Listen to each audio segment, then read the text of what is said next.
Olá, tudo bem? Seja muito bem-vindo a mais um episódio do Digital Commerce Podcast, um projeto novo da BetMinds que tem como objetivo principal dar visibilidade e fomentar o comércio eletrônico, né, as relações de quem trabalha com e-commerce aqui em Curitiba. Se você ainda não me conhece, eu sou Teca Santos, CMO da BetMinds.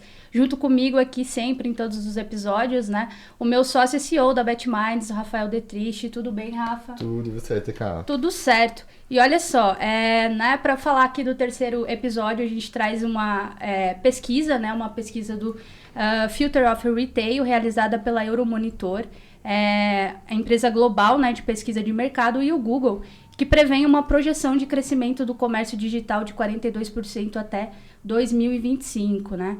Diante desses números e observando vantagens como maior flexibilidade e agilidade nas negociações, facilitação do controle e contato com os clientes, o e-commerce passou a ser um caminho inevitável também para a indústria, né? No modelo de 2C, é possível vender direto para o cliente final sem necessidade de intermediários na cadeia de distribuição. E para bater um papo, né, sobre o assunto com o tema "O e-commerce conquistou a indústria, um caminho sem volta", hoje a gente convidou o nosso cliente e amigo Rafael Hertz, gerente de e-commerce da Vital Alimentos, uma empresa paranaense pioneira no mercado de produtos integrais. Tudo bem, Rafa? Tudo bem, Teca. Seja muito bem-vindo. Hoje a gente está com 2 Rafas aqui, né? Tá meio confuso, né? Tá um pouquinho confuso. E para fechar o time também, né, a gente trouxe mais uma cliente aqui com a gente também, a Camille Shigeoka, é isso? Isso mesmo. Legal. Ela é supervisora de marketing da Vapsa, né? Uma das maiores indústrias paranaenses produtora de alimentos cozidos a vapor e embalados a vácuo, com uma tecnologia francesa, né? Seja muito bem-vindo, Camille. Obrigada. De nada. E ó, queria que vocês começassem, né? Pode começar o Rafael, depois a Camille. Que vocês contassem um pouquinho quem são vocês, um pouquinho da trajetória mesmo profissional de vocês, né? E como que vocês chegaram respectivamente, né? Na Vital e na Vapsa. Ladies first. Bom, sou a Camille, né? Eu tenho 7 anos de experiência no mercado. Sempre foi voltado, acho que talvez seja um destino, uma missão, mas sempre voltado para a área de segmentos de saudáveis mesmo. Então, eu trabalhei quase 6 anos na Zanlorenzi, que é uma empresa aqui também paranaense, e que é bem focada, né, em bebidas tanto alcoólicas quanto também no segmento de saudáveis. Então, se já tomou suco Campo Largo, chá, o vinho, então ajudei a participar, né, ali junto da transformação digital, do branding. E daí teve a oportunidade de vir para a Vapsa, que eu me identifico muito, né? Meu estilo de vida também é muito saudável, então topei essa oportunidade para trabalhar também, continuar nesse segmento, mas com um novo desafio, né? Que era alimentos, que eu ainda não tinha trabalhado, e que a gente está aí até hoje. Legal, Camila. Legal. Rafa? Bom, eu sou formado em design, por incrível que pareça, formado em design de produto. Design de produto. Design de produto, só que o que eu mais gostei foram as aulas de marketing. Então depois eu fui fazer minhas especializações, né? Fiz uma pós-graduação na FAI, depois 2 MBAs na FGV em marketing, né? Então, depois de um tempo aventurando aí, eu até admiro vocês de estarem tocando um negócio próprio, e depois de um tempo de fazer isso, eu dei um tempo e fui parar na Vapsa, onde hoje está a Camille lá. Fui para a Vapsa, comecei da mesma forma que ela trabalhou na transformação digital da Zanlorenzi, eu trabalhei na transformação digital da Vapsa, né? E hoje eu estou na Vital Alimentos, passei por outras 2 empresas, uma de energia e depois passei pela DocG, que é do Mercado Pet, que também é cliente de vocês. Né? Então, esse mercado de indústria em si é uma coisa que eu gosto, e eu gosto particularmente porque ninguém gosta, entende? O pessoal que se forma em design, marketing, eles têm uma visão muito Google das coisas, né? Então eles querem um puff, eles querem um monte de coisa, eles querem tipo, né? Eles querem o produto que está lá, o snack que está lá, mas não querem saber como é que aquilo foi feito. Então, eu já sou mais pro lado de cá, sabe? Eu gosto de chão de fábrica e tal, talvez por conta da minha criação também. Mas é um mercado que eu não gosto de deixar para trás, assim. Eu adoro chão de fábrica, eu adoro indústria, eu adoro colocar a toquinha lá e chegar lá no meio do negócio, desenvolvimento de produto e tudo. Então, é uma coisa muito legal, assim. E o segmento de saudáveis especificamente, eu trabalhei com pet, que é muito legal. Mas dono de pet não é legal, tá? Só pra pensar. No meio de tudo, assim, eu acho que dono de pet é meio chato. Eu sou dono de pet também, mas como dono de pet eu posso dizer que realmente é um negócio diferente. Agora, indústria que vende direto pro varejo é outra história. É muito mais legal, é muito mais interessante e eu acho que, assim, pelo menos para mim, é muito mais satisfatório. Quando eu passo no mercado e eu vejo alguma coisa que tem o dedo lá, né? Então, é bem interessante, assim. E se tratando de e-commerce, não tem nem o que falar, né? A gente teve um boom aí, pós-pandêmico, enfim. Legal, é uma perspectiva diferente, né? Como você falou, normalmente a gente sempre pensa no produto final, né? Não pensa em todo o trabalho, todo o detalhe que tem, né? Quando você tem uma perspectiva, você consegue até vender melhor, você consegue ver, né? Toda a parte final, né? De uma forma diferente, né? Falando nisso, né? Você já falou um pouquinho ali da pandemia, eu acho que, sem dúvida, trouxe uma aceleração, né? Tanto na parte da indústria, enfim, né? Do varejo, de todas as empresas, até para quem já trabalhava com marketing, né? Que eu queria falar com vocês um pouquinho sobre esse consumidor novo, né? A gente entra dentro desse target aí, que nos últimos 3 anos, né? Não só com a pandemia foi um fator de aceleração, mas também com o avanço da internet, a acessibilidade, né, de smartphone. Hoje, praticamente toda a população tem um smartphone na mão, né? A gente pode ver em pesquisas aí que em torno, né, de 46% da população no ano passado fizeram compra, né, via mobile. A gente também tem a diversificação dos meios de pagamento, como o Pix, né, que foi um boom também durante a pandemia. Então, tudo isso trouxe uma nova realidade para a gente. E eu queria que vocês comentassem um pouquinho, né, de como que foi aí as mudanças e os desafios que vocês tiveram em relação a isso na indústria nesses últimos 3 anos, assim. O que vocês viram, né, de desafios, de mudanças que vocês tiveram que correr, fazer, que ninguém estava esperando, assim. Você pode começar. É engraçado porque eu tô aqui com a Camille, né, da Vapsa, né? Então, a transformação... Quem colocou o e-commerce na Vapsa... Você já tem o antecedente dela e daí a Camille puxou. Então, a partir disso, agora a gente tá fazendo isso. Né, então, é engraçado isso. Até esses dias aqui tava o Maurício, né, que trabalhou com a gente lá também. Que também trabalhou, né? Que agora tá no Bala, né? Então, tipo, uma coisa legal foi assim, a gente colocou o vírus na cabeça do CEO para rodar um e-commerce. Ele falava que, mas será que vai faturar muito e tal, e foi um processo de fazer entender que era necessário. E quando chegou 2020, foi uma coisa interessante, assim, eu lembro muito bem que ele falou para mim, mas a gente fala muito de marketing de digital e tal, você fala muito de digital. Daí quando veio 2020 com toda a pandemia, foi só digital, né? Então aí ele ainda falou, eu cheguei ainda pra ele e falei assim, a gente só faz digital, né? Ele deu risada, né? Tipo, a gente é amigo até hoje. O que acontece, cara? Quando a gente chegou na pandemia, a gente, depois de ter feito ali já o e-commerce, já tava rodando ali praticamente 8 meses, teve a Rakuten, que deu um balão em uma galera, né? Eles tiraram a operação daqui. A gente sempre queria trabalhar com VTEX desde o começo, mas a gente acabou pegando o Rakuten por, enfim, uma influência de uma outra diretora lá. Sabe quando a pessoa não sabe nada e se mete? É isso aí. Então a gente ficou meio pistola com isso, né? Eu e o Maurício principalmente, mas a gente tocou com o que tinha, não ia comprar essa briga agora. Mas quando eles tiraram o negócio em fevereiro, a gente teve que fazer um e-commerce em um dia. Eu lembro que a gente mobilizou a equipe, eu, Maurício, mais 3 pessoas, a gente conseguiu colocar o e-commerce, tipo, de um dia pro outro. Eu vou contratar você pra fazer os e-commerce.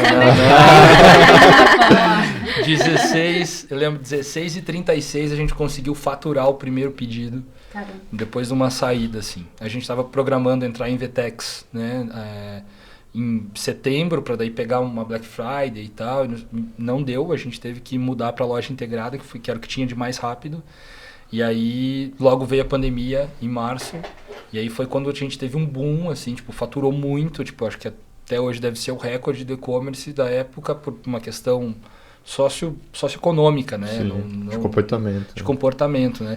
Então, portas, assim, como B2W, que você tem sempre tem um pay to win ali, né? Para poder aparecer, eles vieram atrás, a gente criou kits específicos que as pessoas estavam com medo de comer e tal. Então foi assim, eu acho que o boom do e-commerce foi nessa pegada, assim, pelo menos para dentro. E aí você teve que ver uma transformação do varejo, por exemplo, do supermercadista que achava que e-commerce era bobagem, vindo atrás. O primeiro cash and carry a fazer foi o Açaí, por incrível que pareça foi eu que estava junto com a galera desenvolvendo ali, né? Hoje eles são o maior cash and carry em faturamento mesmo, de digital, né? Por enquanto. Talvez alguém passe eles em algum momento. Mas é interessante como todo mundo teve que se adaptar muito rápido nisso, né? Tipo, o GPA saiu correndo para comprar o James, para ter entrega e tudo. Então, foi um caos do bem, assim, nesse ponto da transformação digital, né? Mas a gente não sofreu tanto, apesar do lance da Rakuten e tudo, a gente não sofreu tanto por já ter o e-commerce. Enquanto muita indústria ficou para trás para criar o e-commerce depois, entendeu? Tem muitas que estão conseguindo fechar agora, né? Sim. Tem gente que não... Que já passou o boom. A melhor parte, eu acho, de experiência, de entender, de colocar foi, né, esses 2 anos atrás, 2 anos e meio atrás, né? Então tem gente que ainda tá chegando para ainda entender. Exato. E uma coisa que é interessante, que vocês também não sabem, a Vital, que é onde eu tô hoje, na Vital Alimentos, quem fez o e-commerce da Vital foi o Maurício. Sério? Foi o Maurício. Invertido. Então, assim, é muito engraçado, né? Tipo, a gente vai vendo, assim, então não faça muita coisa errada no caminho, né? Porque senão... Mas e aí lá já era a Vetex, né? Já era o CMS e tal. Então tava, tipo, anos-luz na frente. Só que tinha um problema de gestão, que é uma coisa que a gente ajustou agora. E a gente tá migrando para outra plataforma, atualizando e tal. Mas é interessante você ver isso de uma forma... assim, palpável, né? Porque geralmente você escuta falar, fulano foi pra transformação digital. Você vai ver o cara criou um Instagram, tipo, em 2022, entendeu? Sim. Não, mas falando no contexto, né, que eu acho que o Rafa contextualizou bem ali como que foi a transformação digital da Vapsa mesmo.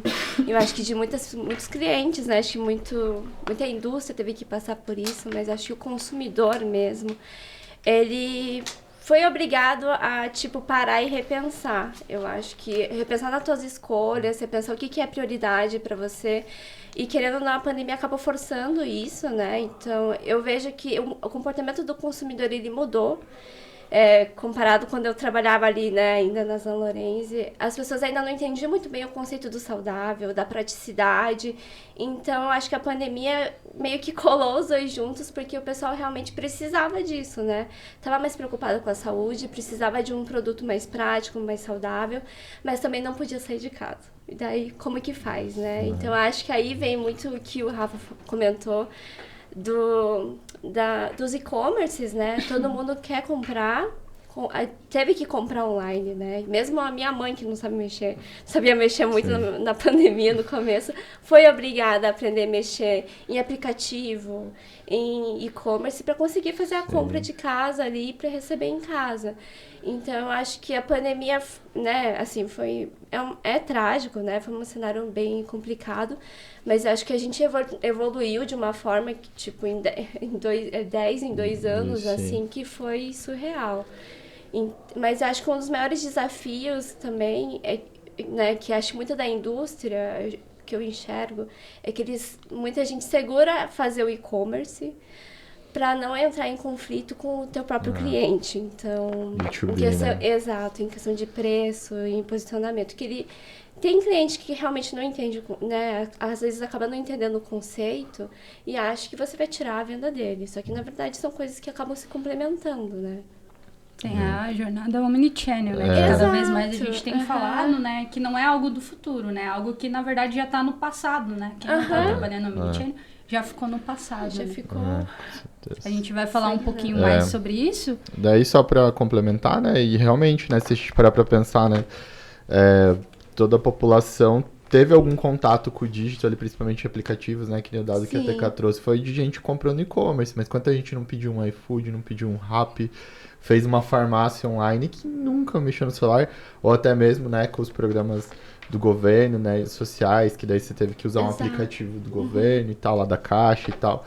Então, isso acelerou demais e a gente tá num processo muito interessante agora, que realmente, né, deu para aproveitar muito na pandemia, teve crescimentos absurdos, agora deu uma estabilizada, tem menos crescimento esse ano E daí se a gente vê, né, o varejo físico tá voltando, mas toda essa integração entre físico e digital tá totalmente diferente do que era há alguns anos. É o que você falou, né? Tipo, de supermercado, o supermercado achava que não tinha como vender online, né? E hoje tem grandes cases aí que já teve do passado, mas era bem pouca gente que acreditava. Basicamente, a maioria só compra hoje no mercado. Eu sou uma, que eu não vou no mercado porque o que eu posso otimizar o meu tempo com a tecnologia, eu otimizo. Então, por exemplo, o mercado é uma coisa... vou fazer um mercado. Eu sento meia hora, pego a minha lista já pré-produzida ali, acrescento uma coisa, outra, tiro outra. De noite já chega tudo embaladinho, bonitinho, do jeito que eu gosto. E olha, né, a diferença. Antes eu tinha que sair... Perdia quase, né, metade da minha manhã fazendo uma compra, né? Então, na verdade, né, o que a gente tem que pensar é nisso, né? Que o consumidor quer é otimizar o seu tempo, é fazer as coisas de forma mais rápida, porque, não sei se vocês têm essa impressão também, mas parece que o tempo passa muito mais rápido agora, assim. Sim. Então, né, não sei se por conta das redes sociais, a gente fica muito tempo nas redes sociais. Fica muito do digital, mas né? é isso que as pessoas, né, precisam entender, e principalmente a indústria que está nisso, que não é uma concorrência, né? Você realmente chegar até o consumidor, conseguir agradar ele, porque ele realmente precisa disso hoje, né? De alguma forma. Tem várias estratégias que dá para adotar também na indústria, para não conflitar com o B2B e tal. Vou perguntar o que vocês acham aí pra frente. Mas para começar, né, então acho que por que uma indústria decidia a vender pro D2C, né, pro consumidor final? Por que vocês acham isso e por que vocês decidiram isso também? Porque as empresas de vocês decidiram isso? Cara, especificamente, eu acho que o maior erro que as empresas têm é pensar em lucratividade com o e-commerce, quando se trata de indústria. Entende? É diferente de uma loja de varejo, onde você tem um produto já para o consumidor final e você já trabalha da venda daquilo. A indústria trabalha da produção e para você usar como argumento de venda lá na ponta. Né? Eu chamo o e-commerce de laboratório. Assim. Eu tenho o bônus assim, do CEO lá da Vital entender isso. Né? Tem as metas do e-commerce, mas a meta nossa é sempre zerar as coisas. Então, qual que é a ideia? O e-commerce fatura X, desse X a gente tem uma porcentagem que tudo que passar daquilo ali, né, dos custos, etc., a gente reinveste no e-commerce para expandir a operação. Então, isso é bem interessante e até esse foi o argumento que a gente usou quando foi inserir na Vapsa também, na época, né, convenceu lá o Henrico. Porque qual que é a grande dificuldade da indústria hoje, na verdade? Você não é um creator, né? Como todo mundo. Você não é um influencer. Você tem que fazer com que seu produto chegue. Mas aí eu tenho o influencer. Cara, o influencer vai falar o quê? Compra no mercadinho do seu Zé, tem ali na banquinha da Dona Joana. Não dá. Você consegue através do e-commerce. Outra coisa em relação ao e-commerce. Você tira uma barreira de filtro de informação, cara. Aquilo ali é um número cru. Por exemplo, uma coisa que aconteceu na época da Vapsa foi, a gente lançou a quinoa, a linha de orgânicos no geral, e o mix de quinoa, o pessoal não queria porque não queria cadastrar. A gente pegou, tirou um relatório de 4 meses, lembro até hoje da reunião com o Maurício lá, levou e passou pro Henrico, que tocava o comercial na época também lá, a gente estava fazendo transição de gerente. E aí ele pegou e falou pros caras, use isso aí de argumento de venda. Quinoa era top 2, entendeu? E aí falou assim, se vocês não quiserem cadastrar, eu vou continuar vendendo como indústria aqui direto pro consumidor, porque os caras querem. Então você tem um argumento de venda pra ponta, entende? A gente teve problema com preço, né? Todo mundo acho que tem problema com preço em algum momento. Mas essa questão de você usar o e-commerce como laboratório de dados, né, lançamento de produto, experimentação, etc., você tira um pouco da venda do que o vendedor te traz, assim. Porque o cara vende o que é mais fácil, entende? O comercial, ele vende o que é mais fácil. Né? Se falar de Vapsa, vai vender frango. Se falar de Vital, o cara vende sal marinho. Tipo, a gente tem cookie, tem um monte de coisa, doce de leite, o cara vende sal marinho. Por quê? Porque a troca é menor, porque o giro é maior, porque isso, porque aquilo. Então, quando você tem o e-commerce, você já começa a pegar o cara na curva, entendeu? Você começa a ver que se o cara está fazendo o corpo mole, qual que é o problema do mercado, você tem argumento de venda. Então, é muito rico, na verdade, essa relação, esses dados, eles são, tipo, cara, uma coisa que você não consegue em outro lugar, entende? O e-commerce ele proporcionou isso de uma forma tipo absurdamente boa, né? Você tem regionalidade ali, você tem todos os dados demográficos, você tem tudo, né, cara? Eu acho que daí você se aproxima como indústria mais do consumidor final, né? Porque hoje o grande poder da indústria é o relacionamento com a distribuição, né? Para poder vender e tudo mais. E eu sei que, né, é feito, tipo, pesquisa, tudo consumidor final, mas não fica tão próximo quanto você vender para ele, né? Diretamente. Né? E ficar na mão do distribuidor, né, cara? O cara tem, tipo, mais de uma marca, né? Sim, com certeza. O cara não dá a atenção que você dá pro teu cliente, né? Exatamente, dentro do marketing ali você consegue trazer várias pesquisas, né, para entender melhor ainda o teu produto, né. Esse produto X não está saindo, você coloca lá, né, várias automações para você entender isso e entender por que aquele produto não sai. Às vezes você tem uma expectativa que para o consumidor não chegou, né, e ali às vezes só fica no boca a boca do vendedor, né, do distribuidor, enfim, né. Não, mas é bem isso mesmo que o Rafa comentou, né. Por mais que a gente tenha um portfólio, sei lá, 100, 40 produtos, o nosso cliente, ele nunca vai cadastrar, seria um sonho, mas ele não, vamos ser racional, né? Ele nunca vai cadastrar o teu portfólio inteiro ali na rede dele. Então, querendo ou não, o teu e-commerce proporciona isso. Você consegue disponibilizar para o teu consumidor, por exemplo, tem regiões que a gente não tem cadastrado algum produto e que a gente sabe que é uma demanda que o pessoal sempre tá buscando ali no digital, né? E realmente, tipo, ele não vai conseguir comprar fisicamente, mas se ele comprar diretamente do nosso site, ele consegue receber na casa dele. Então, eu acho que é isso que acaba proporcionando a conveniência, né?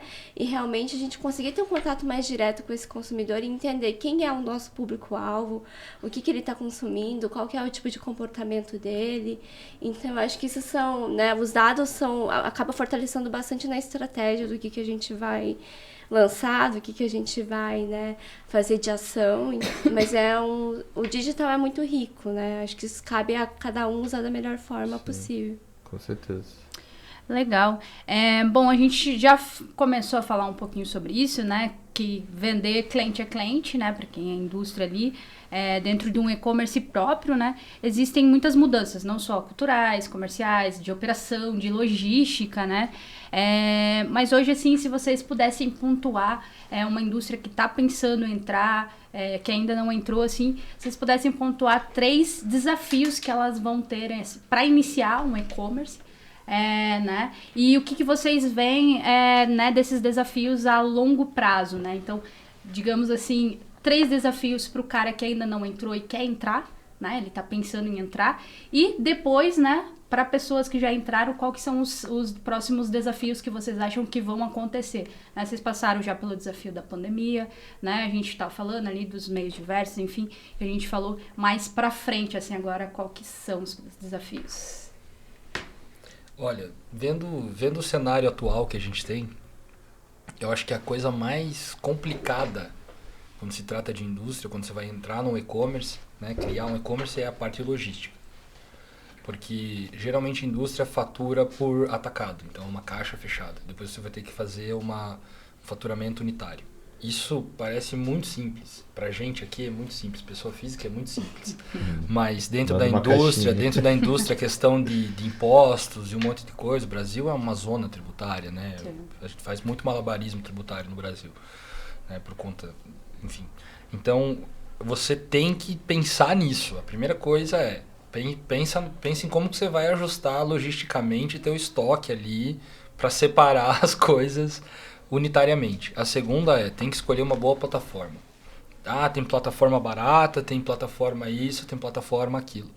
Não vou nem ficar falando de LGPD e essa coisa arada toda, mas assim, cara, quando vaza dados, e assim, vaza dado do Google, vaza dado do Facebook, você é o super-homem, ninguém vai vazar dado da sua empresa, né? Então, tipo, pega uma plataforma confiável, né? Vai trabalhar. Eu sou bem sincero, assim, pra mim é só Retex por questão de confiabilidade. Porque o Shopify é mais barato, o Shopify não sei o que. Cara, não recomendo de jeito nenhum. Mas é fácil de mudar, é fácil disso, fácil daquilo. Beleza, mas você está fazendo uma venda ali, você tem que ter essa responsabilidade com o cliente, sabe? Não adianta você colocar lá o que aconteceu, por exemplo, a gente estava falando de pandemia. Teve muita fraude, né? Teve muita gente que comprou produto que não chegou nada. Outros que compraram um negócio com chinelo. Tipo, cara, sabe? Sim. Isso acontece. Então, você tem que ter isso bem sério e separe bem a logística da sua empresa. Simples assim, tá? Separe. Eram 3, né? Eu vou acabar falando mais uma, mas que eu juntei a logística, que é a questão do digital mesmo, que você tem que investir no e-commerce. Não é a mesma coisa que você abrir uma portinha, né? Você vai abrir uma portinha no mundo chamado internet.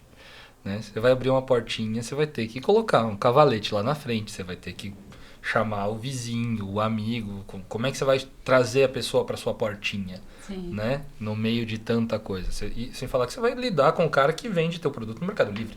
Sim. Né? Exatamente. É isso que a gente costuma falar muito, né, Rafa? Né, principalmente quando entra alguns clientes e tal.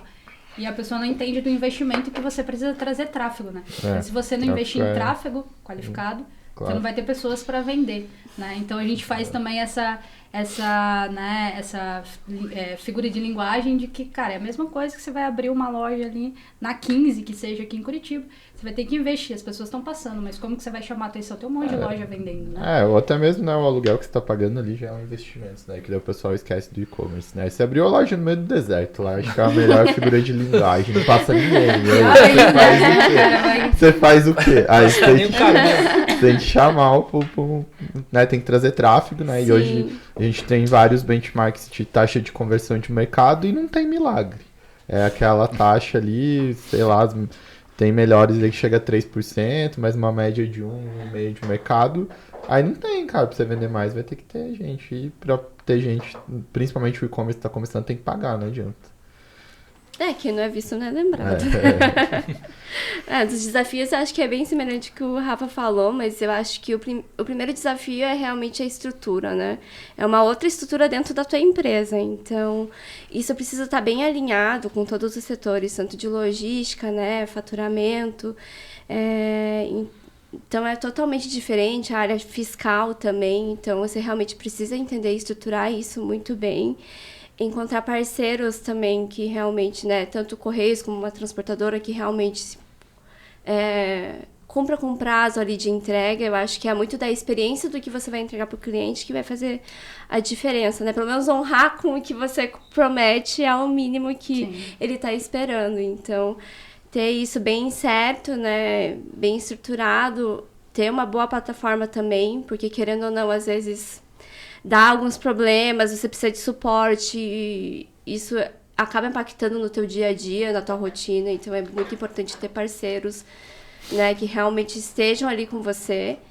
E o último, mas não menos importante, é o que a gente estava falando aqui, da questão do investimento no digital, né? Você vai ter que fazer investimento mesmo, porque quem não investe acaba não sendo lembrado. A gente tem impacto, né? Todo mundo aqui usa mídias sociais, é impactado por centenas de anúncios. E se você só ficar no orgânico, infelizmente, né, as plataformas hoje, o negócio delas é realmente fazer essa venda ali, né, desse espaço. Então, se você realmente não compra, você acaba não atingindo, não se promovendo, e com isso não traz o tráfego necessário para você atingir ali, fazer as suas vendas.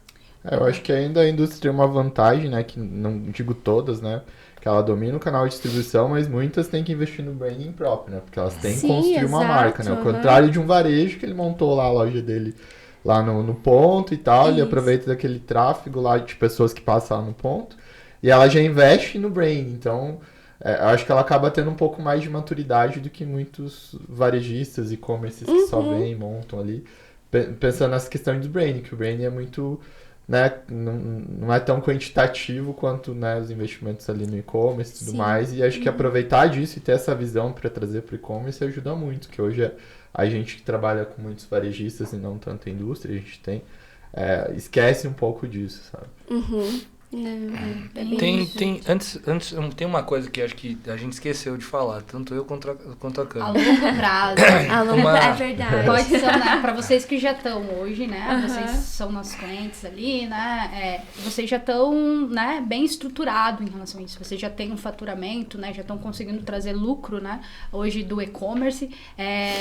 Queria que vocês falassem qual que são os desafios que vocês veem a longo prazo, assim, tá? Beleza, agora tá funcionando. a longo prazo eu vejo isso, aquilo. Cara, eu acho que uma das coisas que a gente esqueceu de falar... São né? muitas coisas. São muitas coisas. Sim, São muitos desafios. E a gente Total. pensar que aconteceu isso nos últimos 3 anos é muito pouco tempo, né? Mas você ir atrás de um especializado faz diferença. Tá? De uma agência especializada para fazer isso vai fazer diferença no impacto lá na frente. Porque o que acontece? Como indústria, você pensa muito em inovação, mas você pensa muito em inovação de produto. Por exemplo, a gente fala de Vapsa. Vapsa tem uma tecnologia inovadora em si, né? Apesar de ser um negócio de 1990 e poucos, né? E é inovador. A Vital, a gente trabalha muito com produtos saudáveis que são produtos normais, né? Então, agora a gente vai ter lançamentos de produtos convencionais, zero açúcar, mas sem gosto de adoçante, né? É uma empresa de 1988. Começou a fazer biscoito para dieta macrobiótica. Vocês nem sabem o que é isso, entendeu? Vocês são muito jovens para isso. Né? Então, você vê que o mercado em si, a indústria trabalha com a inovação do mercado, a demanda do mercado. Mas quando você trata de digital, você tem uma outra demanda tecnológica de coisas novas. Por exemplo, a gente está mudando a plataforma para VTEX.io, né?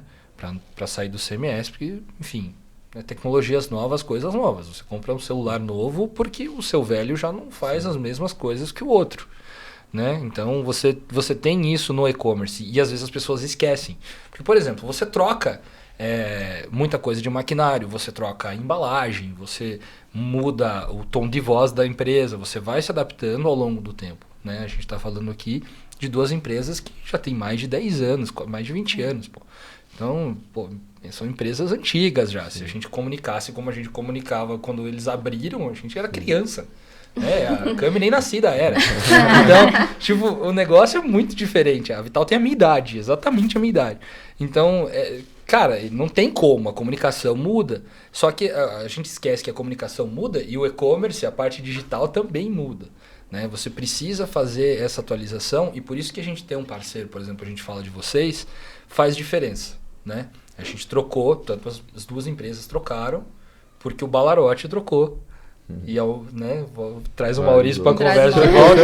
Mas assim, porque qual que é o problema hoje? Tem muita gente que fala que sabe de e-commerce, de comércio digital, de um monte de coisa. Você tem curso disso para cima e para baixo. Mais uns caras que vendem um curso que, meu Deus, era para custar 1 milhão e de repente você pode pagar em 12 vezes no cartão de crédito.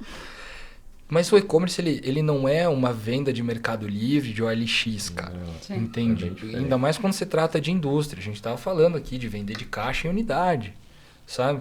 Então, se você não tem essa noção de que você vai abrir uma loja para tocar o negócio até o final e você vai ter que sempre atualizar as coisas, né? E o ideal é você ter alguém que faça só isso para pensar isso para você e traga o resultado, você consiga mensurar. Por exemplo, a gente tem os dashes, a gente sempre conversa e tal. E, pessoal, isso aqui é novo, a gente pode fazer, esse gateway de pagamento é melhor que aquele outro e tal. Tá provando mais que o outro, querem testar. Então, você tem que entender que o mercado digital ele é muito dinâmico. Né? A gente não tá falando aqui só de influenciador. Influenciador é o novo artista da Globo de quando eu era criança, entende? É o novo rockstar. Agora, né? Mas daqui a pouco vai ser outra coisa. Mas agora a gente já vem, por exemplo, com um TikTok Now, né? Tipo, esse negócio, meio assustador, enfim.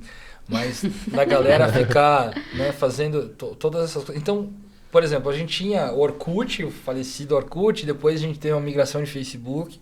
Hoje a gente tem um Instagram bem consolidado, acho que no meio aí. A gente tem o YouTube, que também é uma rede social bem consolidada, né, para busca de informação, enfim. E agora você tem o TikTok, que é um monstro, que ninguém sabe como lidar com aquilo lá. Mas ele existe, os jovens usam muito mais. Você já começa a ver gente que perde o dia inteiro lá. E o problema é você não superar isso, né? Igual a gente fala, né? Nunca superei o Orkut. Cara, você não superou o Orkut, mas tem que ir correndo, né? E a gente vê muito isso né, no marketing que a gente faz. Hoje a gente trabalha muito com e-commerce por conta do know-how que a gente tem, né? Então, né, o nosso CEO principalmente já trabalhou, né, em várias empresas, né, varejo, e-commerce. Então, ele entende essa outra frente também de e-commerce, que não é só trazer o e-commerce, mas você entender que Cara, às vezes você, né, lança uma campanha, mas que a marca não consegue entregar, porque ela não tem uma logística para fazer isso. A gente até comentou isso no episódio anterior, né? Não é toda campanha que a agência vai querer fazer, eu quero 60% nesse produto. Mas você não tem aquele produto pronto, né? Você não tem um estoque daquele produto. Então, também trazer alguém especializado em marketing, mas que entenda as outras frentes do teu negócio, né? Eu acho que isso mesmo é importante, né? Porque senão também não consegue, né? Só traz um marketing ali, vamos fazer uma ação no Facebook, vamos fazer um negócio, mas não necessariamente entende a marca em si, né? O que a Vital consegue realmente fazer, né, com a estrutura que ela tem? Que o marketing, né, por nós a gente lança todo dia uma promoção de 70%, vai bater meta.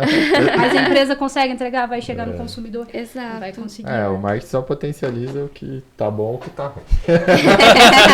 É verdade. Então, mas show, mas pra gente seguir aqui na linha do B2B, não sei se quer... Eu queria saber mais como vocês lidam com essa parte dos preços, de tudo mais, com o cliente B2B de vocês, né?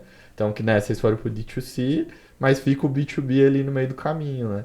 Então, como lidar com isso? Como vocês têm, tipo, alguma coisa, um playbook, um script para os vendedores? Como que eles cobram? O que vocês dariam de dica também para as indústrias que estão querendo abrir um e-commerce e que vão ter esse problema? Porque vai ter, não adianta.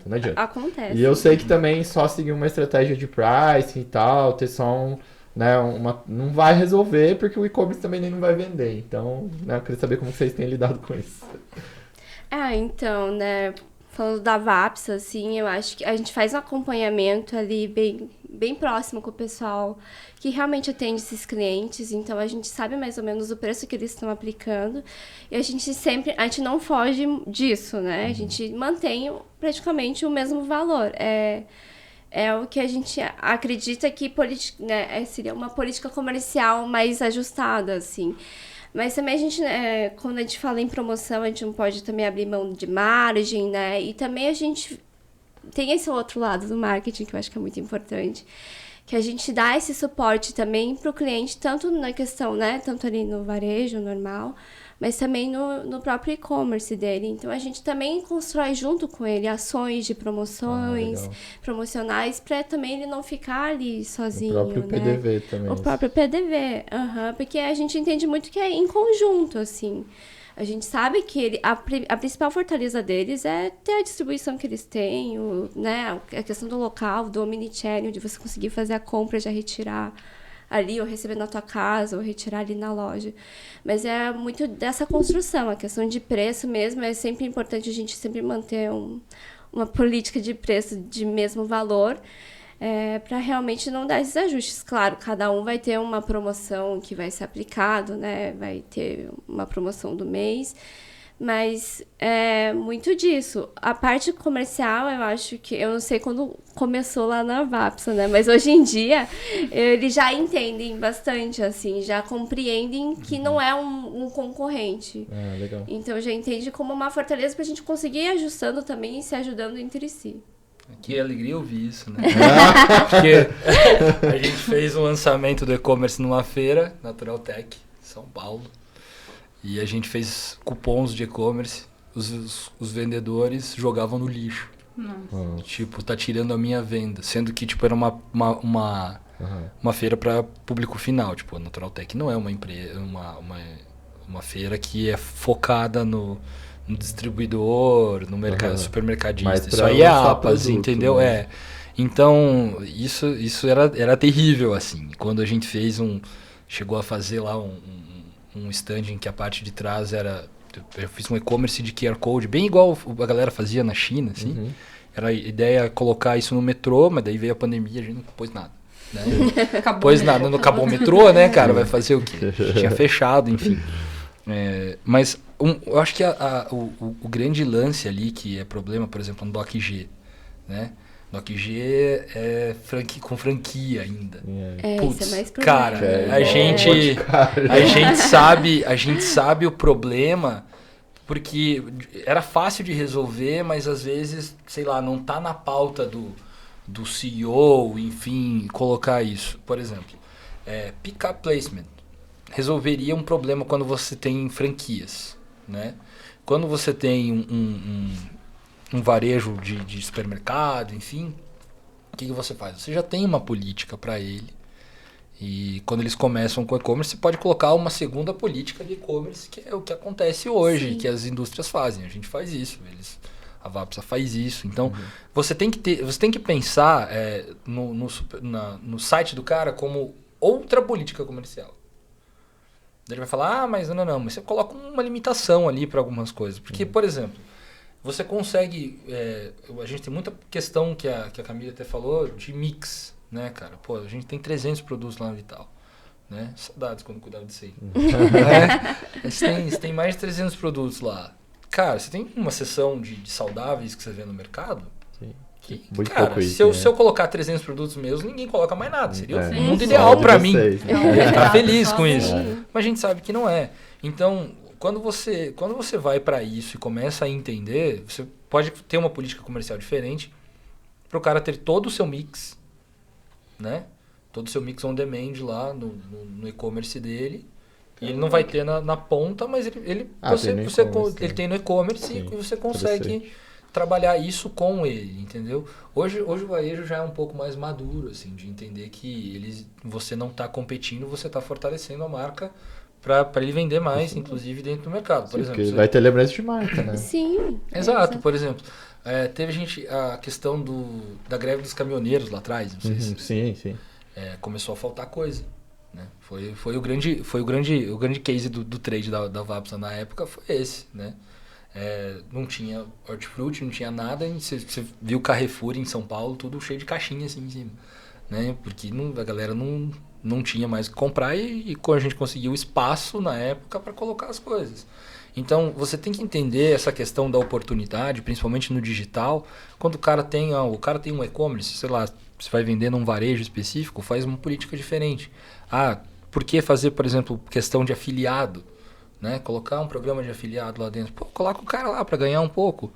Lá dentro, junto com você, fazer a divulgação, enfim, você não tira do teu, você não vai canibalizar o varejo. Porque muito do varejo está fazendo isso, né? Está fazendo comissionamento para os vendedores, né? Para o clique retire na loja, o retire e tal, né? O vendedor ganha alguma coisa com isso. Né? Aí ele não vê mais essa... mas está tirando a minha comissão. Infelizmente, o Brasil tem muito isso ainda, né? E é uma bobeira, né? Porque quando a gente fala de longo prazo, você começa a entender qual que é o desafio que o cara vai ter no começo, o cara abre lá numa esperança, às vezes, de sair faturando horrores. Tipo, quando você olha dentro do faturamento de indústria, principalmente, o e-commerce não é nada. Não é nada. Você entendeu? O e-commerce não é nada. O e-commerce não paga o nosso time. Sim. Entende? Às vezes, quando abre, não vai pagar nada. Mas é importante, entendeu? Né? Para esse novo consumidor é essencial. Não, você não tem. É o que a gente falava de, tipo, ter rede social antigamente. Será que eu faço rede social para minha indústria? Cara. Óbvio. E aí é o que eu falei, indústria, muito principalmente hoje vocês, tem que ter o brand, né? Tem que ser muito forte. Porque você tem que ter um poder de criar um nível de consciência para o consumidor consumir os produtos de vocês. Porque tem, né, que nem o caso da Vital, tem vários outros concorrentes. E da Vapsa é um produto bem diferente, né, do que... Sim, desmistificar mesmo e fortalecer a marca, né? Pra ele realmente chegar no mercado, por exemplo, se ele chega ali no varejo, tá ali junto com você, mas, sei lá, um monte de concorrente. Qual que é o fator decisório dele da compra ali na hora, né? Então, realmente, o branding vem muito importante para você mostrar esse diferencial, para você não ser trocado, assim, de certa forma, né?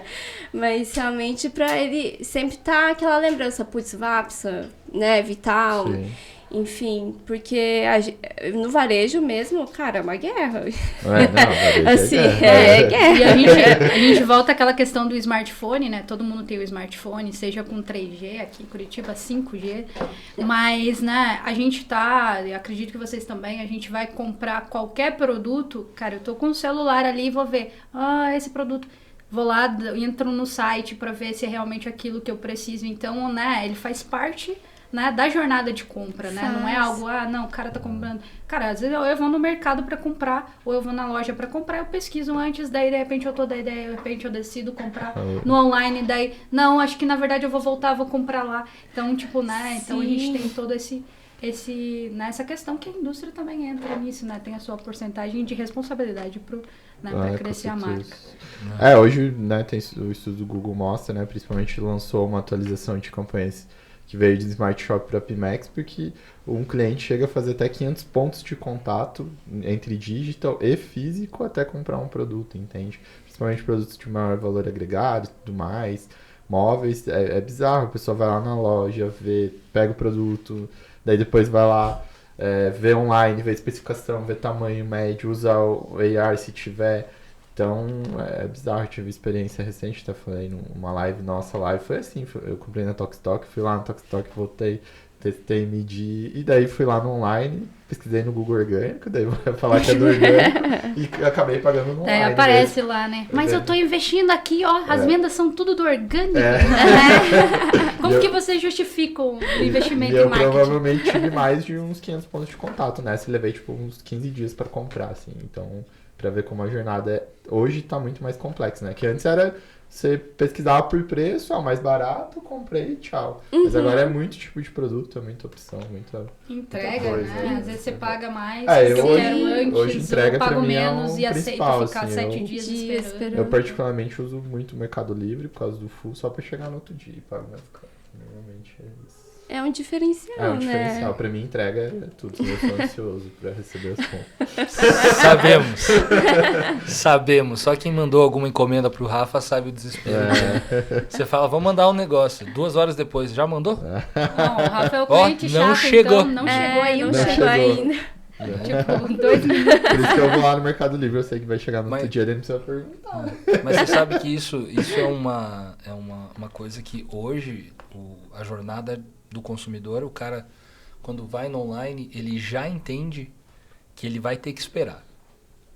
Então, você vê que as pessoas, eles começam a esperar. Eles não gostam de esperar muito, né? Mas ele já entende que ele vai esperar. E nisso, você vê aquela transformação que a gente tem aí, acho que estourando 10 anos a gente vai ter, que é o supermercado vai deixar de ser o que é hoje.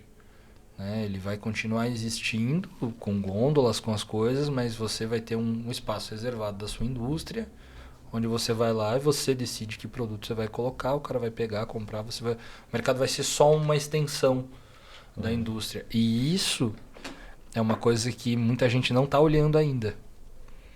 Né? As pessoas esquecem de olhar para isso. E todo mundo fala, não, isso é muito difícil de acontecer. Cara, minha avó conversa com a Alexa. A minha também, a minha me liga com a Alexa. Do nada, eu tô nos eventos assim, Alexa, vovó. Falo, meu Deus, essas horas. Então... Não, mudou muito e vai só acelerar. A gente tem muito a crescer ainda, principalmente o Brasil. Né? O Brasil tá na ponta em muitas coisas, mas tem bastante coisa a evoluir, principalmente em comportamento, tecnologia. Agora com 5G também vai dar uma acelerada em muita coisa. Falar do ticket médio? Acho que não, vamos pular pra gente ficar mais na indústria. Então a gente sempre coloca aqui, vamos fazer o podcast de 50 minutos. A gente sempre estoura 50 minutos, mas isso é bom, porque é sinal que tem assunto. Falando um pouquinho aqui do setor de alimentos e bebidas, né? A Camille até falou um pouquinho pra gente em relação, né? Como o consumidor mudou o comportamento, né, em relação a isso, porque agora ele quer saber da onde que veio, né? Qual que é a origem do produto. Acho que tanto a Vital quanto a Vapsa saem na frente da concorrência em relação a isso, porque se preocupam com toda essa questão ali, né? A gente vê que a projeção, né, de vendas são animadoras, né? A gente tem aqui uma pesquisa do Brasil Supermercados Online, que mostra que só o e-commerce de alimentos e bebidas deve movimentar cerca de 48 bi até 2023, né? Queria que vocês falassem um pouquinho de qual oportunidade que vocês veem no setor em relação a isso, e também, né, com relação nessa busca de procura de alimentos saudáveis, se vocês têm alguma coisa, alguma iniciativa já focada na ESG, né? A gente tem falado tanto de ESG, né? Vocês já entram nessa parte do consumidor que busca o alimento saudável, né? Que quer um diferencial, que quer entender como é feito o alimento, né? Como que vocês têm visto isso? Uhum. A área de segmentos saudáveis ali, como eu tinha comentado com vocês, né, por causa da pandemia, realmente acho que só reforçou, estourou mesmo. Então, ele teve esse boom de crescimento, mas ele se mantém, na verdade, em crescimento ainda, né?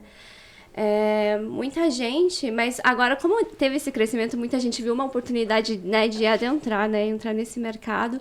Mas aí que tá, como é que você mostra qual que é o seu principal diferencial? Hoje em dia, né, enfim, com todas as transformações, né, mundiais, o que tá super em voga e realmente tem que ser uma coisa muito verdadeira da marca é a questão da sustentabilidade.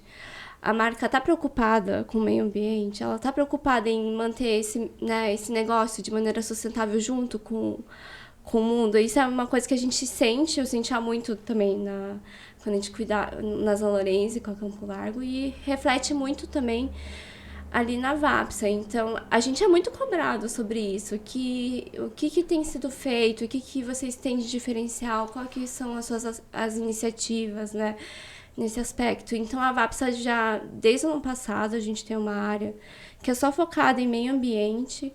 A gente vai agora já lançar nesse mês o relatório ESG, então Legal. já veio bem em voga com isso, que são todas as práticas, né? Então, tanto social, quanto sustentável, quanto governamental, do que a empresa tem feito também para fazer essa diferença no mundo, né? Isso que a gente fala. Claro que, né, uma indústria é importante superfaturar, mas também acho que é importante pensar no todo o contexto ali. Como que uma das coisas que eu acho que é super bacana também do ESG, ele mostra como é que você consegue, né, beneficiar a comunidade que está ali em torno de você, né?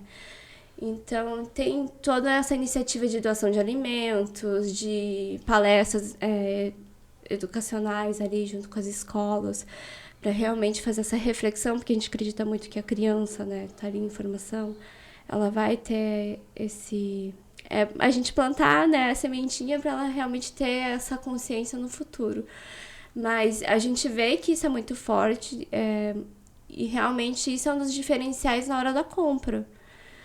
Então, assim, tem muito e-commerce, né, que realmente você pode fazer a sua doação ali, só dá mais 2 centavos você doa para um programa de incentivo. Mas eu acho que isso é um dos diferenciais, que você só entregar aquilo que, né, do teu produto é uma coisa, mas se você consegue encontrar um produto que também vai de acordo com teus valores e que você sabe que ele está preocupado também em investir, né, o que você está investindo ali no produto em outras ações, eu acho que isso é bem importante. E é o diferencial que eu acho que como tendência é o que vai acontecer. Acho que a indústria tem um papel muito importante na sociedade, principalmente no local onde ela está, porque ela impacta muito ali, né, a comunidade Total. local e tudo mais. Acho que é bem importante. Eu acho que essa questão de sustentabilidade, né, como a Camille pontuou, não é uma coisa mais opcional, entendeu? É tipo o ar-condicionado no carro, né? Não é mais um opcional. Você não consegue ter um carro sem ar-condicionado mais com o clima do jeito que está. Então, todas as medidas que você tem que tomar industrialmente hoje, por exemplo, troca de maquinário por menos poluente, questão de turnos, inclusive, né? Tipo, por que não funciona o terceiro turno de uma sessão e não funciona de outra, né? Então, existem várias coisas que entram dentro da ESG que as pessoas não fazem nem ideia. Sim. Assim, todo mundo pensa, compra um negócio aqui que vai fazer logística reversa. Compra isso aqui que o papel é de semente. Compra isso aqui e vai plantar uma árvore lá não sei onde. Cara, não. O impacto ambiental, ele é do começo ao final, da cadeia de produção até na hora do consumidor, né? As pessoas sempre criticam muito questão de embalagem, né? Porque a embalagem tem plástico, porque a embalagem é de papel, porque a embalagem tem alumínio, porque a embalagem tem não sei o quê, porque a embalagem... Cara, esquece a embalagem.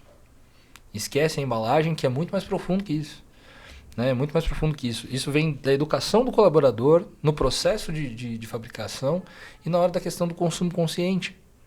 Entende? Por exemplo, dentro da Vital, hoje a gente trabalha muito... por conta do pós-pandemia, a gente brinca até que existiram 2 tipos de pessoa. Quem se enfiou na cachaça, né? A galera porque foi um setor que cresceu muito. Demais, é um dos tipo, mais... Explodiu bebida continua alcoólica. explodindo no último semestre agora. E explodiu, assim, tipo, absurdamente. Então, o consumo de bebida alcoólica subiu muito. Ou a pessoa buscou alguma coisa saudável para inserir na dieta. Eu fiquei saudável. Porque o que... Eu mudei. E tem cachorro ainda, né? Tem cachorro. E tem cachorro ainda. O Rafa, ele é... Mas antes eu era cachaceiro. Rafa mudou, né? Mudei. Eu também mudei. E a questão é justamente essa, assim, né? Você tem um hábito alimentar de anos. Por exemplo, quem é de família italiana gosta de comer macarrão. Tipo, não é opcional. Você come macarrão, sim, você come polenta, né? Tipo, é uma coisa que tá ali. Agora, como que a pessoa substitui coisas no meio disso aí para fazer? Por que, por exemplo, dentro da Vital a gente tá indo para esse negócio de, por exemplo, chocolate zero? Até vou pedir pro Duda depois pegar ali para mim um dos chocolatinhos ali na sacola, né, para mostrar. Mas assim, por que você vai pro chocolate zero ao invés de, sei lá, continuar com granola, por exemplo? Entende? Ah, mas a granola é mais saudável, porque a aveia vem lá da agricultura familiar, porque o chocolate... Cara, sabia que mais de 90% do cacau que a gente usa no mundo, ele é de agricultura familiar? Porque você não tem plantações de cacau, assim, tipo, o cara tem uma fazenda de cacau, tipo, igual você vê fazenda de soja. É muito difícil. Entende? Então, existem todas essas coisas que vêm por trás que o consumidor às vezes esquece de ver. Né? A gente tá mais no mundo polarizado que a gente vive hoje, que tudo que eu falo tá certo ou tá errado, e o que você fala tá certo ou tá errado, a gente nunca consegue sentar numa mesa para conversar. Né? Então, quando você fala de alimentação saudável, tem a ver com toda a parte sustentável que vem por trás disso. Eu não estou dizendo que todas as indústrias pensam nisso, porque não seria mentira. Né? Tem muita indústria que não está nem aí para descarte, não está nem aí para educação de funcionário, não está nem aí para mudar a comunidade. Né? Então, você tem, por exemplo, uma cadeia muito grande, que é onde você começa a trabalhar isso. Ah, mas você vai mexer isso no varejo? Cara, o consumidor precisa lembrar que o varejo ele é um espaço que não é da indústria. Né? E até, desculpa, né, claro, te interromper, pode. mas aqui eu lembrei. Mas até o varejo já vem cobrando já das próprias indústrias o que vocês estão fazendo em relação a ESG. Então eu já vejo que, tipo, até o varejo já tá tendo essa consciência, né? Tá sendo cobrado também. Então, principalmente os grandes varejistas, né? né? Sim, eles são... todo o ciclo. A gente, como agência, também se fala, mas marketing não tem. Mas hoje, a gente também, né? A gente conseguiu chegar nesse patamar, mas a gente também escolhe os clientes que a gente quer atender. Né? A gente já teve clientes que a gente demitiu, digamos assim, porque dentro da estrutura não fazia parte do que a gente acredita. Então, acho que cada vez mais, né, é importante essas pautas, e a gente gosta de ressaltar, todo episódio eu trago essa pergunta, porque eu acho que realmente é importante, não só para o planeta, mas se você não quer fazer pelo planeta, faça porque vai ser, né, um indicador de concorrência, né? Você vai conseguir ganhar da concorrência. Então, se você não quer ser bonzinho, não precisa ser. Mas faça porque você vai lucrar com isso também, né? E vai retornar para você. A gente lida hoje com uma crise ainda dos transmissores, né, dos processadores. A gente está com todo esse problema, e hoje tudo que a gente tem nessa mesa, com exceção da caneca, né, a gente tem alguma coisa ali no meio. E isso faz parte da cadeia produtiva de uma forma geral. Eu acho que é bem importante a gente falar isso, porque o cara às vezes é um ativista de indústria, porque isso aqui tem plástico, porque isso aí tem não sei o quê. Né? Você troca teu telefone de quanto em quanto tempo? Sim. Eu troco todo ano. Sim. Bom, seu consumo não é consciente. Inconsciente. Né? Então, vai muito além, assim. Se você pegar a cartilha da ESG, cara, você fala, eu sou um assassino. Né? Tipo, quando você consegue cumprir algumas coisas ali, você começa a ver que isso dá uma diferença grande até no estilo de vida das pessoas. Sim. Né? A ideia nunca, não é uma empresa vive de lucro, mas a ideia não é você deixar o mundo pior do que ele estava. Com certeza, com certeza. Bom, vou falar aqui um pouquinho de um case da Samsung, até para ver o que vocês acham, né? Acho que as indústrias têm inovado, principalmente, né, a Samsung, em trazer um outro meio para não concorrer com as varejistas, né? Então, o caso da Samsung, né? Ela, além de oferecer os produtos e tudo mais, ela segue muito mais pricing e tal, porque é complexo, tem muita varejista, igual uma Motorola da vida e tudo mais.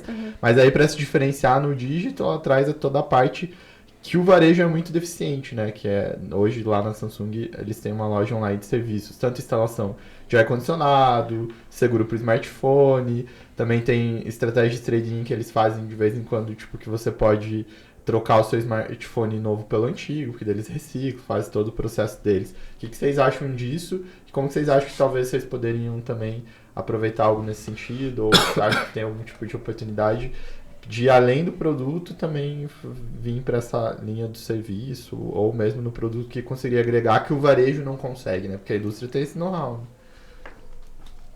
Quer começar? Tanto faz. Pode...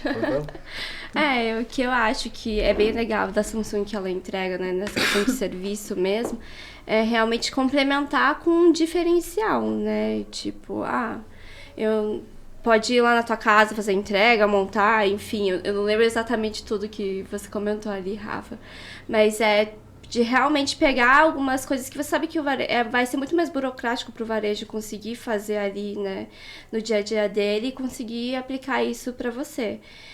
Ali na Vaps, eu acho que a gente tem uma série de oportunidades, assim, para conseguir fazer isso, o clube de assinaturas, né, que é um projeto que a gente vem tocando, mas a gente acredita muito que a gente pode entregar melhor o que a gente já tem de produto, né? Ainda tem questão de experiência também. A gente já vem buscando, na verdade, alguns parceiros também, outras indústrias, pra gente conseguir montar, sei lá, um kit com um tempero, com uma bebida, alguma coisa assim, para que ele consiga já numa compra só levar toda a refeição ali. Que a gente não vê essa prática ainda no mercado, né? E a gente só vê que realmente a pessoa que procura isso vai direto no do varejo e compra separado. A gente pensa muito em unir essas forças com as outras indústrias para conseguir fazer essa entrega, e também é branding, é valor agregado, é o todo mesmo. Eu acho que a maior coisa de entrega de serviço que uma indústria pode ter, fora o cross-selling, né, é lembrar que dentro da jornada, quando você tem, por exemplo, do e-commerce, quando você fala de varejo, a vida dos caras é sellout, entendeu? Sellout, tem que vender essa TV, tem que vender essa TV, porque senão vai checar a próxima TV daqui 6 meses e eu vou ter espaço na gôndola, eu preciso vender aqui TV, e a gente vai ver muita oferta de TV agora, ponto, na Copa, enfim. Sim. Né? Quem não começou a vender já deveria vender. Vender, né? Exatamente. Então, o que você pode fazer como indústria para melhorar a jornada do consumidor, não só em serviço, por exemplo? A gente trabalha com alimento, a gente não vai lá picar, né, o negócio pro cara, não vai fazer o preparo, né? Levar um chefe. Levar um chefe. Agora a gente leva um chefe de forma indireta. Exato. Né? A Vapsa trabalha com os cookbooks, a gente também tem lá essas questões, a gente está trabalhando muito agora, fechando uma questão de comunicação para trazer para a pessoa ter um pós-venda do e-commerce. Isso está desenhado, ainda precisa sair do papel diversas coisas, né? Mas é um pós-venda bem humanizado, então o cara vai lá, não é aquele, o que você achou dessa compra? De 0 a 10. Sabe? Tipo, aquele negócio. Assim, tem vezes que eu respondo, tem vezes que não. Só que geralmente quando a pessoa responde é porque ela não gostou do negócio. Ela tá puta. Entendeu? Ela já tá então, a ideia de fazer uma coisa do pós, assim, é justamente uma aproximação humana do negócio. Porque qual que é o problema da indústria? O maior problema da indústria em relação ao varejo. O varejo, por mais que sejam gôndolas e etc., quando você vai lá, você quer reclamar com alguém, você vê um rosto. Tem uma pessoa, né? Tem uma pessoa pra você reclamar, pra ouvir tua vida, tudo que você tá... Agora, no e-commerce, o cara tem a sensação que não tem ninguém. E quando se trata da indústria, o cara fala, meu Deus. Ligar no 0800, nem liga. O cara pensa, eu vou ligar pra esperar 10 dias. Eu tive uma experiência boa, e é concorrente, mas é concorrente. Eu tive uma experiência boa com a Balduco. Tem um biscoito específico da Balduco que eu gosto muito. E um dia eu comprei e comi e ele tava com gosto queimado. Sabe? Tipo, o forno daquele lote não foi bem regulado, cara. Tava horrível aquilo lá. Tipo, sabe quando você vai assar a bolachinha lá e o negócio tá horrível? Aí eu fui no saque e tal, falei, olha, eu consumo esse produto aí, acho que, sei lá, minha vida inteira e agora ficou ruim e tal. Não. Falou assim, onde você comprou? Comprei em tal lugar. Então tá. Você quer o Pix de volta? Pra você poder comprar em outro lugar? Ou você quer que a gente mande alguma coisa, mande reposição? Eu falei, não, beleza, pode mandar a reposição do produto, porque eu gosto do produto, não tem problema, eu espero. Não, tá bom. Aí eu fui lá, falei, bom, vai chegar um negocinho, né? No máximo 2, 3. Não, veio uma caixa só daquele produto. Porque não me perguntaram, isso eu achei que foi meio um erro, assim, perguntar se eu gostava de mais alguma coisa, mas tudo bem. Mas mandaram uma caixa fechada do biscoito de maçã com canela. E eu falei, cara, tá ótimo. Então, assim, qual a chance de eu parar de comer esse biscoito? Não vai. A não ser que eu tenha alguma restrição alimentar Sim, ou alguma não coisa. vai. Então, esse é o problema que, às vezes, a indústria não olha quando a gente trata de atendimento de e-commerce, principalmente, né? Que é o que a gente está falando aqui. É diferente do varejo, onde tem um rosto, no e-commerce ele não tem, mas você tem que dar um rosto para ele. Por que Magalu, Casas Bahia, esses caras fizeram um rosto virtual para ficar temporal? Né? Não foi porque, tipo, ter um mascote divertido, entende? Casas Bahia eu achei, pô, baianinho chato pra caramba, né? Cópia da Magalu. Mas teve um dia que eles fizeram o baianinho vestido de ceia do Cavaleiros do Zodíaco. Aquilo me ganhou, entendeu? Eu tenho salvo o post lá, eu achei aquilo sensacional. Mas assim, esse tipo de conexão com o consumidor é uma coisa que o e-commerce ainda, na minha visão, é muito deficiente. Muito deficiente. Sabe? A gente consegue trabalhar muito com dado, campanha, mas não tem essa humanização no meio. Isso né? falta bastante. E isso é ruim, porque senão você vai ser refém de preço. Né? O cara vai ser um comprador de preço. Ah, tem um cupom legal na Vaps, agora eu vou comprar aqui no site. Tipo, o cara não compra recorrente, só quando tem promoção. A gente sabe, a gente vê os dados. A gente sabe dentro o cara que faz isso. Entende? Em compensação, você tem uma outra galera que vem procurar você. Por exemplo, tem uma senhora lá que compra os doces de leite nossos. Perguntou, se eu mandar os doces de leite, você não me mandam 2? Falei, cara, manda 4 doces de leite pra ela. Ela mandou os vidros, os potinhos do doce de leite pra gente de volta como reverso. Sério? E a gente transforma isso em potinho de tempero, porque a gente não vai pôr de novo na linha de produção, não pode, né? Jamais faria isso. Mas a gente faz potinho de tempero lá, uma etiquetinha bem simples, a gente desenvolveu, a gente faz a etiquetinha e deixa para os funcionários pegarem e levarem. Para usar como potinho de tempero. Então, esse tipo de coisa, de colocar o contato com o consumidor, e o consumidor quer o contato. Sim. Entende? Ele quer alguém para conversar. Por que você compra em um determinado lugar ou você come, às vezes, num determinado restaurante? Você pode até voltar num restaurante que você sempre comeu e a comida não estava boa naquele dia. Você dá uma segunda chance, enfim, né? Pode ter acontecido alguma coisa. Agora, você nunca volta num restaurante que a comida pode estar ótima e você foi mal atendido. Sim. Né? Não volta Então, o e-commerce tem que entender que ele é uma frente de venda de pessoas para pessoas. Ah, mas é a indústria. Mas é uma pessoa do lado de cá, a indústria é feita de pessoas, né? Então, essa parte da Samsung de humanizar isso aí é porque tem uma deficiência do varejo. Eles não estão, vamos aumentar a lucratividade com o serviço, porque eles só indicam serviço terceirizado, tipo lojas americanas para montagem de alguma coisa, toque-estoque, enfim. Então, a gente tem que entender isso, principalmente como indústria, que você precisa se aproximar não só com a comunicação, como a gente já falou, né, com as campanhas, com identificação, mas com essa parte do pós-venda, assim, sabe? Da conversa com o consumidor. Ter esse canal mais aberto, eu acho que é o ideal. Claro, não vai ser 24/7, né? Porque são pessoas para humanizar isso aí, mas acho que é bem importante a gente lembrar disso aí. E se beneficiar disso por ser indústria, né? Então, Exato. Já que vai ter o contato com o consumidor final ali mais direto do que teria só com o saque, alguma coisa assim, sem ter um e-commerce, aproveitar disso, que a gente falou dos dados e tal, mas também disso até para desenvolver produtos, estratégias. Não, total. Todo mundo quer ser escutado, quer se sentir único, né? Então, é bem isso que o Rafa falou. Eu acho que, tanto, né, no marketing, acho que é muito importante a gente lembrar disso, porque é o que faz diferença ali na hora de você comunicar, mostrando pessoas, mostrando o real, o verdadeiro mesmo, e até dessa questão do pós-venda. É muito importante mesmo, realmente, como que... Acho que todo mundo aqui, igual o Rafa falou, tem alguma história de alguma vez que você não foi bem atendido, ou às vezes não foi nem atendido, né? Várias. Então, realmente... Eu que sou cliente chato, aparece um monte, né?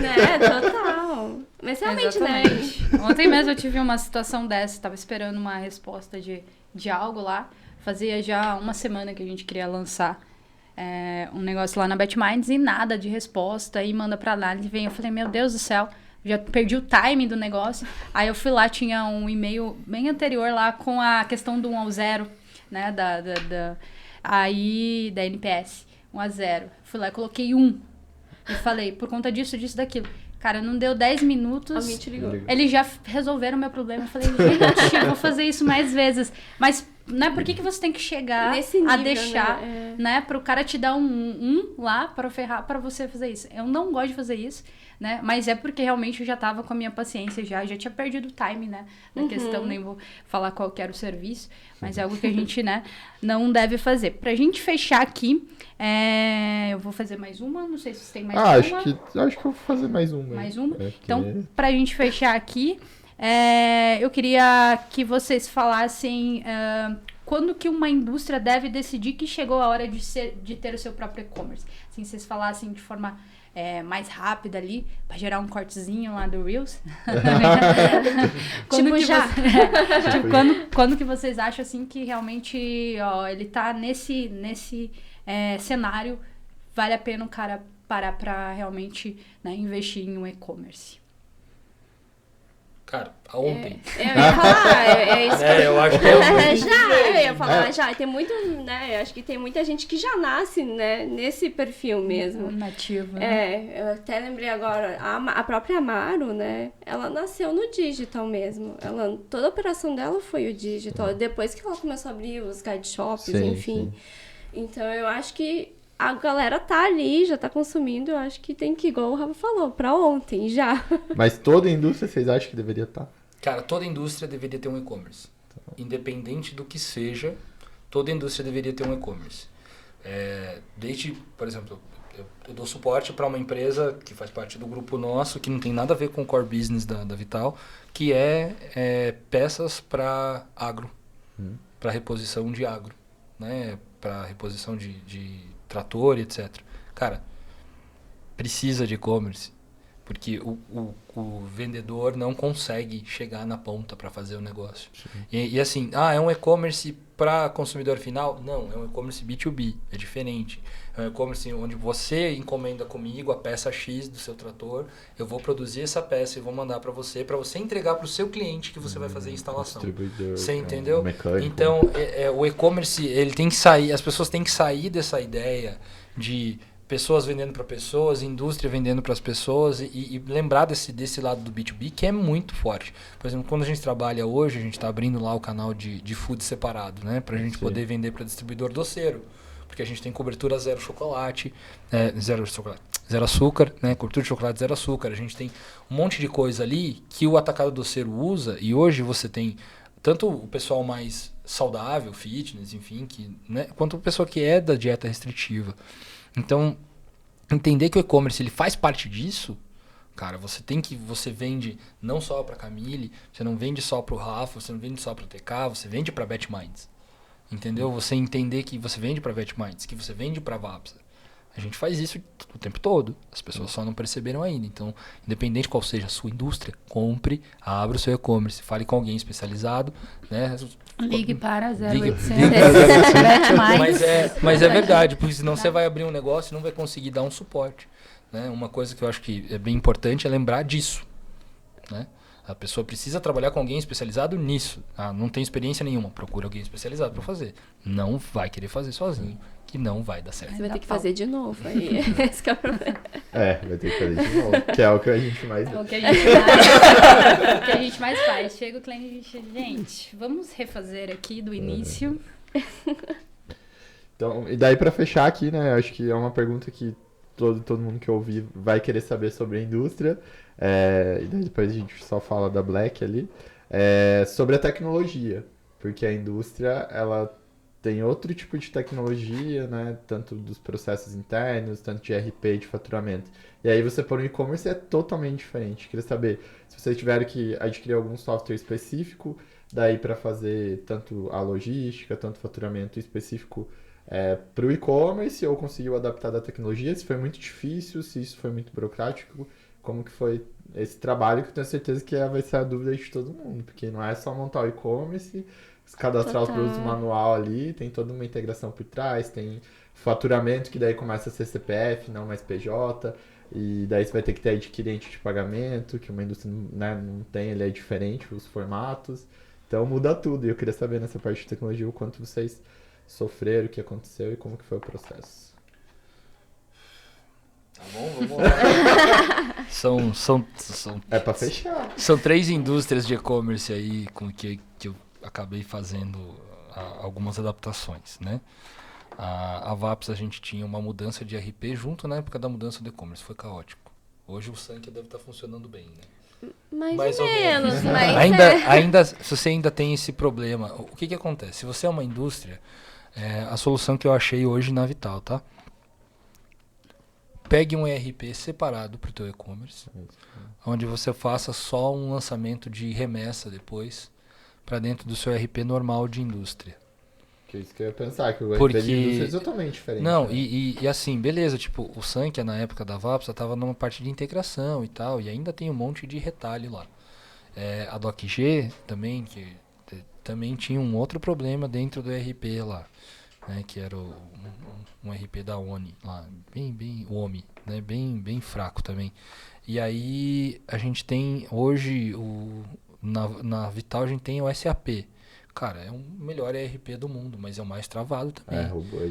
E assim, assim, para fazer uma integração direta SAP, VTEX, é 5 conto por mês. Cara, independente do faturamento, 5 conto por mês, dependendo de como são 2 profissionais, um profissional bom, enfim. Você tem aí, né, uma galera no meio aí que você não vai fazer isso. Então você pega um ERP separado que faça uma remessa. Então essa é uma solução mais rápida para o que você vai fazer. Você vai pagar num ERP aí R$200 por mês, tipo, a diferença de 5 mil para 200.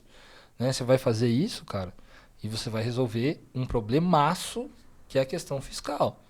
Outra coisa que eu acho que é bem importante, que é tentar trabalhar, se você não tem a capacidade de logística certa, procura alguém fulfillment.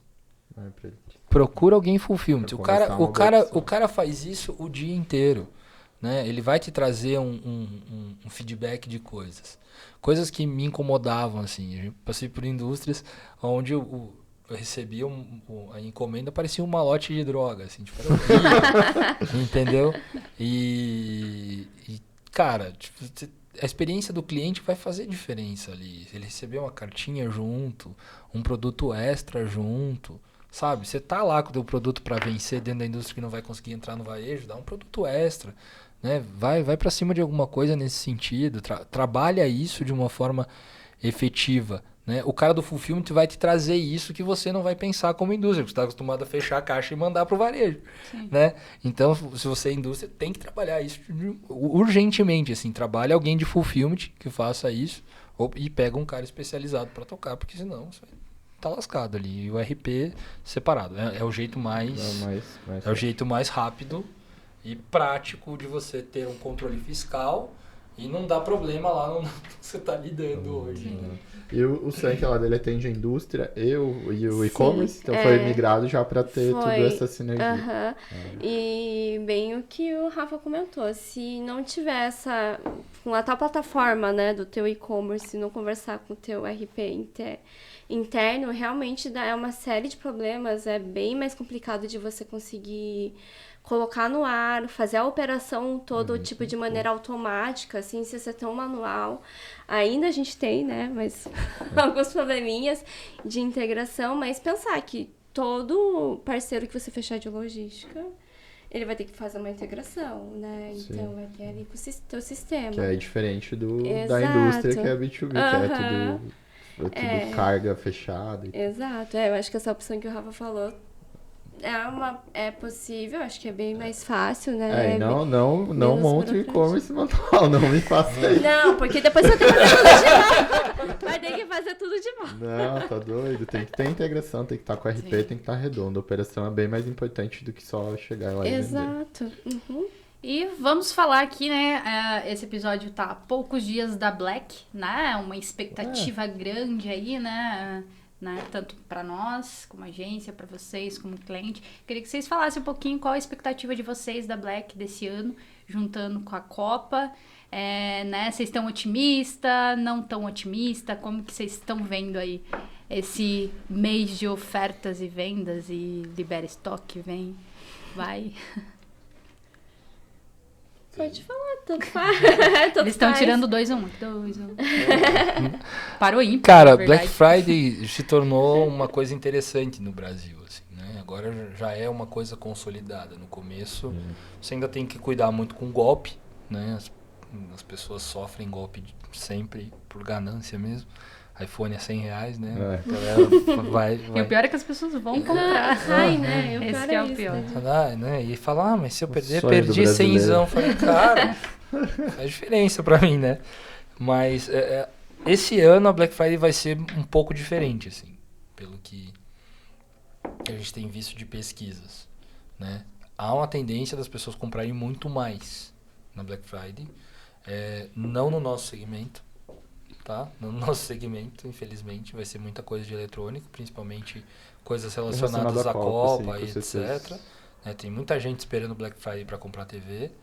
Eu quero dizer para vocês que comprem nas pré-Black, não comprem no dia. Não, daí não vai dar nem pra assistir o Você jogo, não vai né? conseguir assistir o jogo, porque não vai entregar. Na TV E nova. isso é uma coisa interessante, porque assim, eu acho que como indústria a gente tem sempre que avisar o consumidor que vai demorar mais para chegar. Porque você tem um problema logístico no Brasil Vai aumentar, gigantesco. vai né? aumentar. E também é muito complexo. Se- E se a gente vê em 2018, acho que foi, a procura não, a demanda aumentou 5 vezes de TV, de móveis, 8.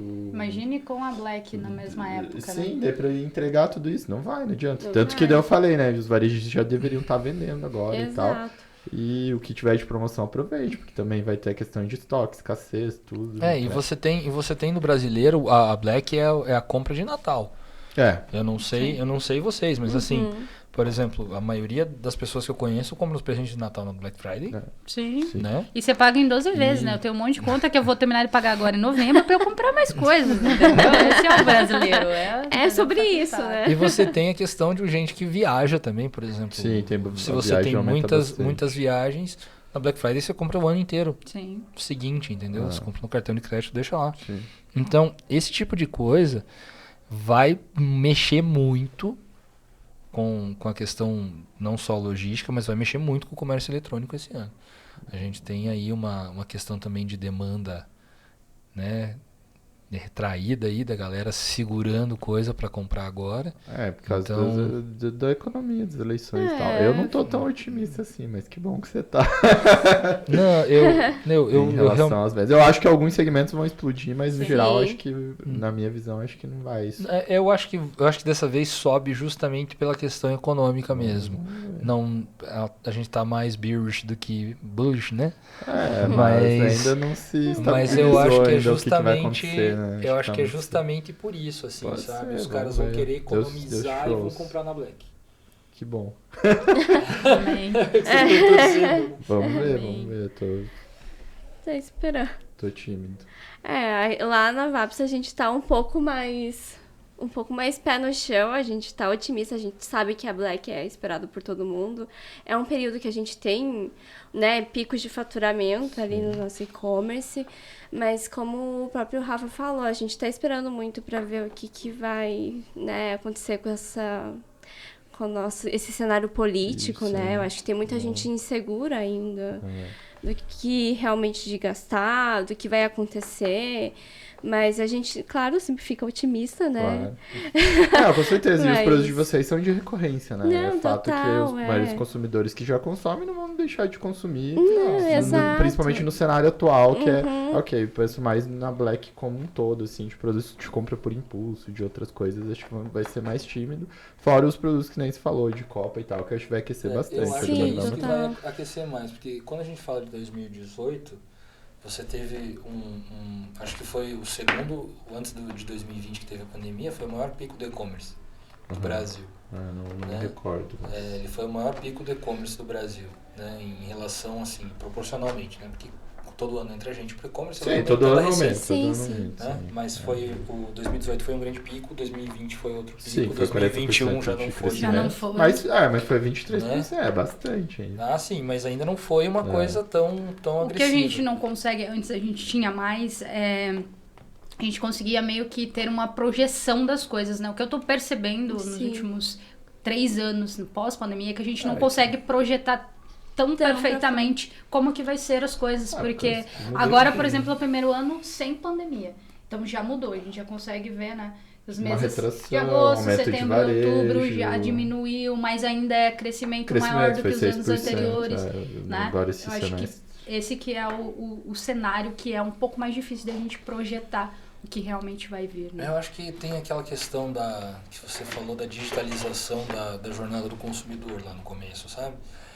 Quando você tem essa digitalização da jornada, você tem uns Rafa da vida que vão pesquisar, vão ver, no final vão comprar no online, ou o cara que vai pegar e não, eu acho que eu vou levar esse negócio aqui já. Né? Então, a questão da Black, principalmente, que a gente não consegue mensurar, antes fosse só a questão do e-commerce. Hoje você não consegue mensurar nenhuma campanha de marketing mais.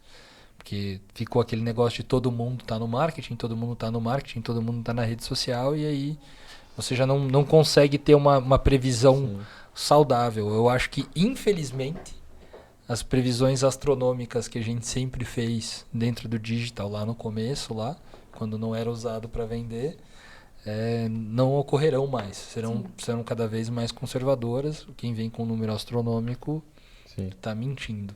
Sim. Com certeza. Total. Mas é isso, então, gente. Queria agradecer a participação de vocês aí, né, nesse episódio. Obrigado, Rafa. Obrigado, Camille. A gente fica muito feliz em ter vocês aqui, né? Hoje a gente trouxe 2 clientes aí da BetMinds, né? Então, né, fica o meu convite já para voltarem aí no próximo episódio. A gente marca mais pra frente, vamos mudar, né? Chama que a gente fala A bastante. gente gosta, né? A gente não paga pra falar. E bem legal.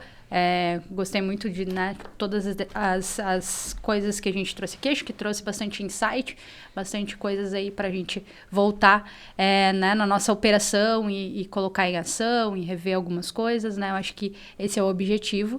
E muito obrigado aí pelo apoio, né, ao projeto nosso novo aí. Imagina, eu agradeço, vou falar, porque daí a Camille fala.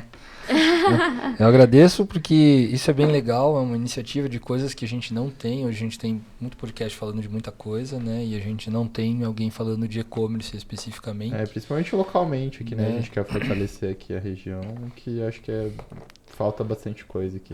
A gente tem um mercado muito bom, Curitiba é um mercado muito bom, as pessoas... Muitos cases aqui, né? Tem bastante coisa de, o pessoal é fechado, é isso, é aquilo, mas é um público extremamente exigente.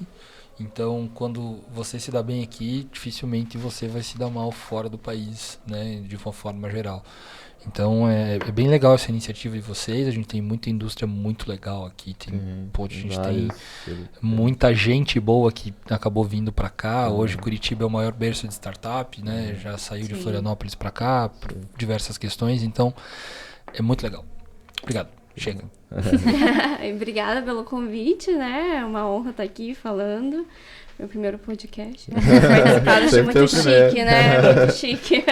Mas acho que é bem importante abrir esse espaço mesmo, porque querendo ou não, o e-commerce ainda é uma coisa, né, meio nova, e acho que tem muita gente total, começando, e acho que precisa mesmo ter um canal confiável mesmo para escutar, para ter um norte e realmente encontrar vocês como parceiros. E nada melhor falar com quem tá na operação, né? Que é isso que a gente sente falta. Às vezes a gente tá na nossa operação ali do dia a dia, todo mundo fechado ali só na sua empresa, no seu job description ali, e daí esquece, não vê o que tá acontecendo fora, né? E a gente sente muita falta. Só vê, né, o que é de fora ou de outros estados, então é por isso que a gente quer. Cases que às vezes não se aplicam, né? Ficam sempre na Amazon, mas você não tem o dinheiro da Amazon pra investir aqui, né? Então vamos trocar figurinha entre nós aqui. Bem isso, trocar figurinha. Obrigada, então, gente. Obrigada. Valeu.